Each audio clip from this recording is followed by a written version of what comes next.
এই দরিদ্র ছেলেটা হাত তুলে প্রশ্নের উত্তর দিতে চেয়েছিল, কিন্তু শিক্ষিকা তার জবাব শোনেনি, বরং তার ছেঁড়া জুতোর দিকে তাকিয়ে তাকে উপেক্ষা করেছিলেন। এই অপমানই তার জীবনের মোড়টা ঘুরিয়ে দেয়। লাঞ্চের সময় তার কাছে খাবার কেনার জন্য কোনো টাকা ছিল না। সহপাঠীরা তাকে অপমান করতে থাকে আর বলতে থাকে যে এক টুকরো রুটিও কিনতে পারিস না। অপমান সহ্য করতে না পেরে সে তখন রাগে ঘুষি মারে। ফলাফল সে তখন স্কুল থেকে বহিষ্কার হয়ে যায়।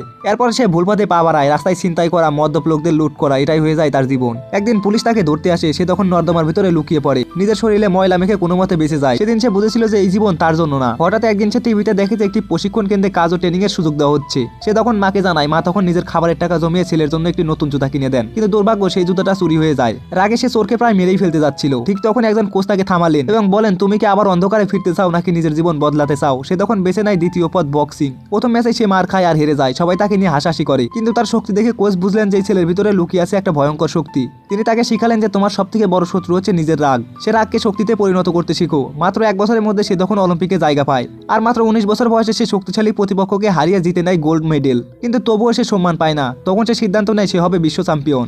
একটার পরে একটা ম্যাচ জিতে 36টি ম্যাচে সে তখন অপরাজিত থাকে। এরপরে সে মুখোমুখি হয় বিশ্ব চ্যাম্পিয়ন ফিজিয়ারের। সবাই তখন ভেবেছিল যে সে হারবে, কিন্তু কয়েকটা শক্তিশালী ঘুষিতেই প্রতিপক্ষকে সে মাটিতে ফেলে দেয়, আর সে জিতে নেয় বিশ্ব হেভিওয়েটের চ্যাম্পিয়নের খেতাব।